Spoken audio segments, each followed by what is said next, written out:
picked up a Walgreens rollator and wanted to walk you through the process of the assembly. And I went ahead and unpacked the rollator itself and just laid out the equipment to where it's accessible and easy to find. And in the paperwork that comes with the rollator is, of course, the safety guide, which is a good reference just to look for bullet items of things to be cautious of. And I walked through the assembly instructions, so I am familiar with the process.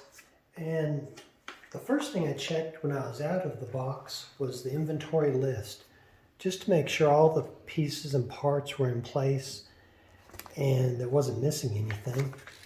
So I'm going to go ahead and set those to the side for a second.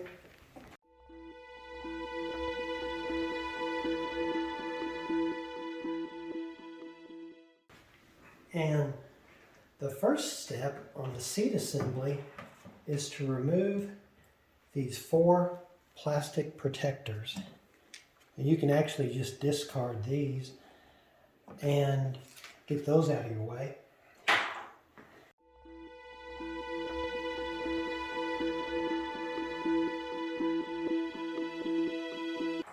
And then, in a scissor-like fashion, simply open the seat assembly and it'll rest into a locked position.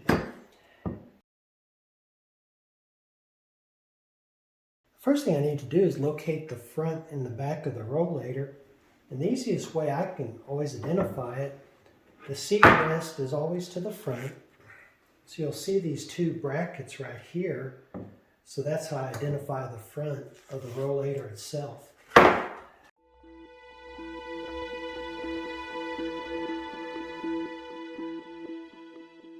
So my first step is to go ahead and assemble all 4 wheels onto the rollator. And the 2 front wheels are actually marked front and front, and they're attached using these 3-point knobs, and there's actually 4, 2 for the front, 2 for the rear. So I'm ready to go there.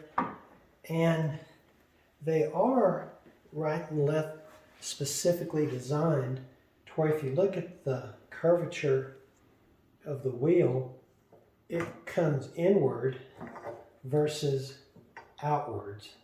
So you can see by the hole on one side and no hole on the other side, you can easily identify how it is assembled. And you'll notice a little O-ring gasket right here, but once you push in the front wheel, you can simply see where the hole aligns to the thread on this 3-point knob. So then, just turning in a clockwise fashion,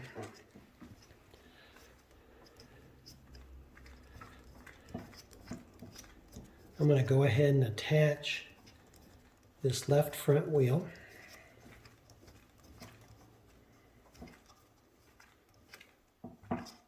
And the 3-point knob is a little ergonomic. It makes it rather easy to run down. And you'll see the shoulder of that bolt.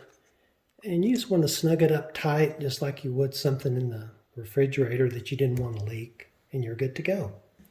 So now I'm going to simply flip it over once and put in the other wheel. And same scenario, you'll see no bolt. Here's the bolt hole. So once I make sure it's aligned properly, just a matter of threading in the nut in a clockwise manner.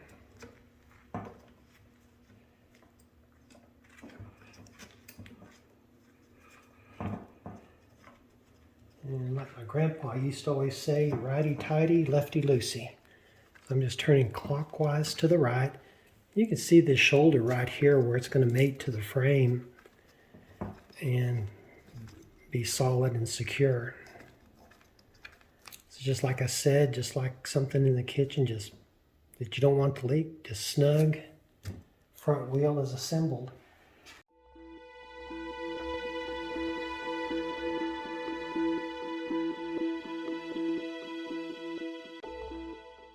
And now I'm going to go ahead and assemble the rear wheels, which do actually have a brake on them also. And once again, they are right and left specific, because when we assemble it, our brake shoe and brake assembly is on the outbound or outside of the rollator itself. And the easiest way to determine that, if you look at the ergonomic grip, the wing is to the inside. I'll demonstrate here, but see how your palm rests on this wing, which is on the inside. And just to show you what's incorrect, if the wing is on the outside, this is totally awkward with my fingers and very uncomfortable. So I've already identified that this is clearly the right side of the unit. So here, like I said earlier, with the seat rest being on the front of the rollator, I know this is the front, so I know this is the right hand. So here, you can simply lay one side down, and it really doesn't matter if you start out with the wheel or the handle, just whatever's easiest for you. And you'll notice the same scenario here. There's tubing, and then here's the bolt hole. So I'm going to go ahead and spot that and get another one of my 3-point knobs. And here, once the hole is aligned in the same fashion in a clockwise manner, just start this bolt.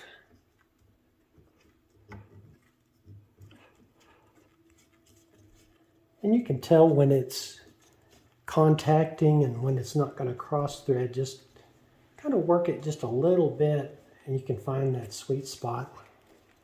And same thing, I'm just going to run it down to the shoulder and just snug it like I would a lid or a cap.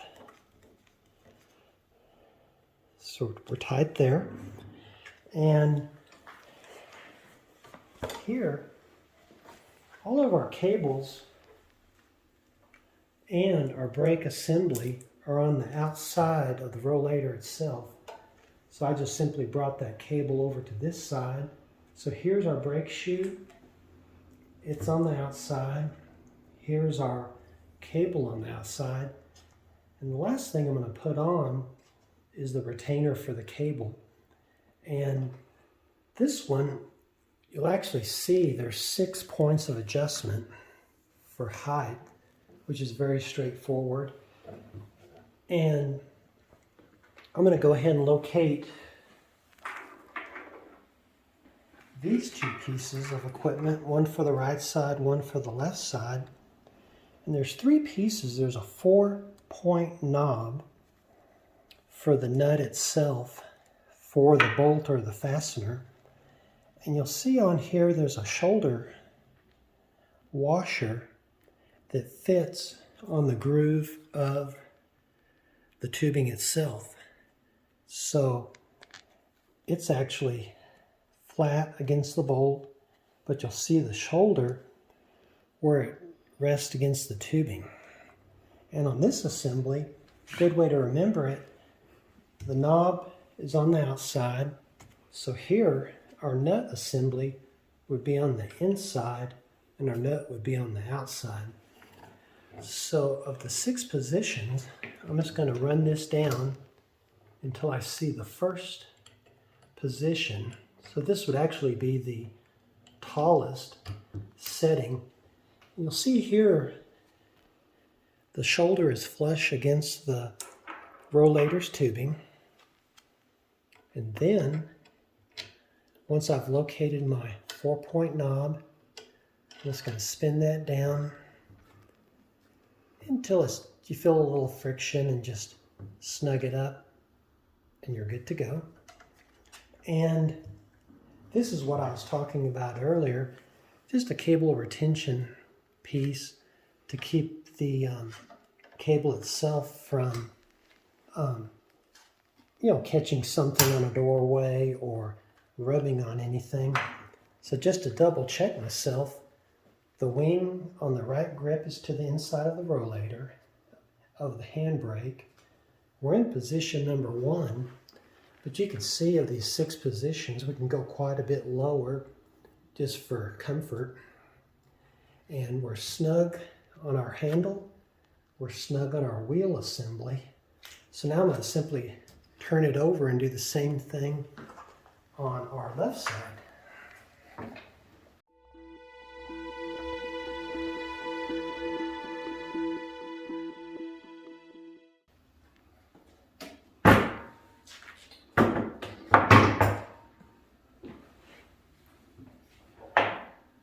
So once again, you can either put the handle in first or the wheel first.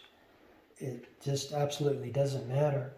But to double check myself and reiterate, the wing, to make it ergonomically correct, is located to the inside of the rollator, which is very comfortable. And you can see how my right hand would be very uncomfortable. So I'm just going to lay these 2 pieces out. And you'll see this little gasket here on the leg. You can just push it down. And once I locate the hole itself, let's see right here, my brake assembly is to the outside.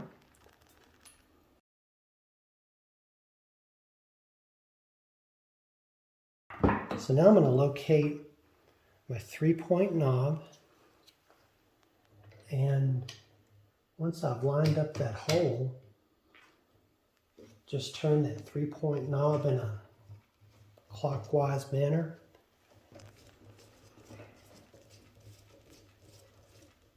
Just clockwise until that shoulder contacts. Snug. And then I'm going to locate my 4-point knob, which is actually just a nut that affixes to the bolt itself, and the exact same shoulder that mates with the curvature of the tubing itself. And the curve is facing towards the tubing. So I'm going to go ahead and just locate my handle in here. I'm just going to slightly spin this around where you can see it a little easier.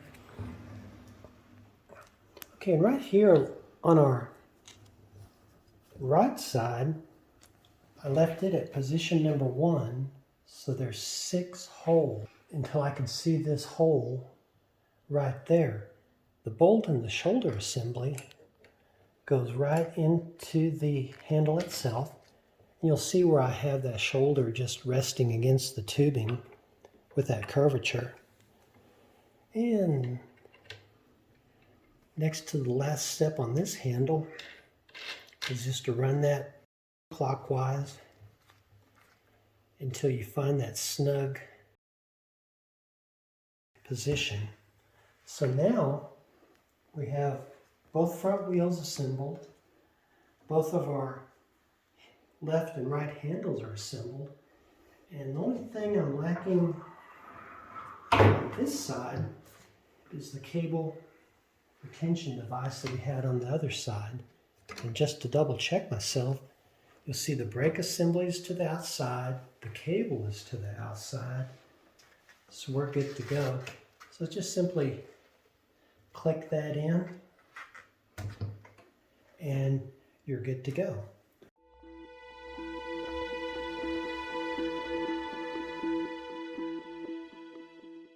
And you're good to go. So now, the last step is probably actually the easiest. It's just putting on the seat rest itself. And you'll notice it's got a nice neoprene pad on here. But you'll notice these two quick release pins. This button depresses this pin that actually mates inside this hole right here. So you'll see, if you can imagine, when I put it in, I'm depressed. When I release, that pin's going to come out and stay secure in that position.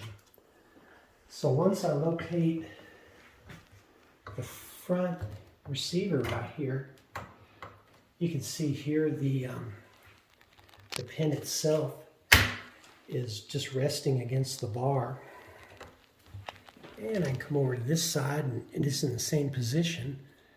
And you can do this one at a time or two at a time. But once I depress that, did you notice how that pin just popped right into place? I'll go ahead and pull it out. So here, it's being held by the tube, but once I push it down, you'll hear that audible click. And here, same scenario, you can actually depress this and hear that audible click, so we're secure. So when you're ready to stow the unit or move the unit, this can easily be removed.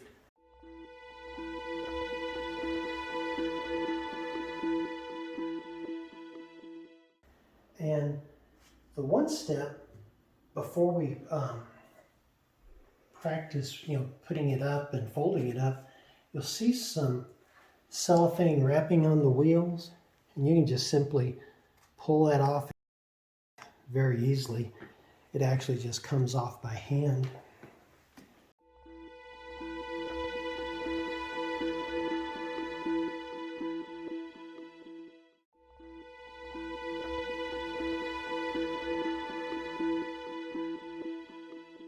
So I'm just going to set this off the table for a moment. And to double check myself, wings are to the inside, very ergonomic and comfortable. Both brakes actuate correctly.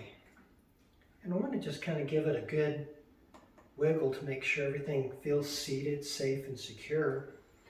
And you'll notice on the storage compartment, you'll find a nylon strap inside here, and that's just to aid in folding the unit up when you're ready to stow it or put it in a closet or even take a trip with your rollator.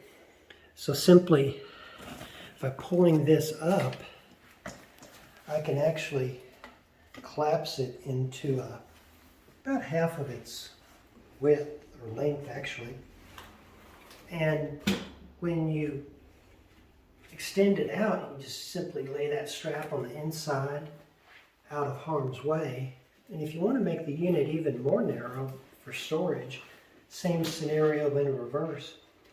By depressing these two pins, you can just lift out each side of the seat rest itself. And as you'll notice here, by simply pulling this lever up, how much narrower that is than having the seat rest with the neoprene pad on itself. So one thing I would recommend when you pull the unit apart just to set it, you want to just make sure that the linkage assembly is pushed down correctly. It's not folded. And simply line up our backrest. And by using our pins, let me pull that back where you just hear that audible click.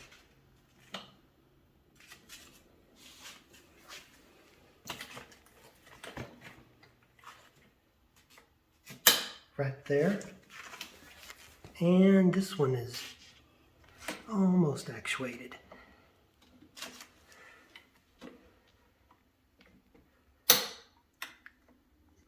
Clicked into position. So we're safe and secure there. Brakes are actuating correctly and the unit is assembled and ready to go.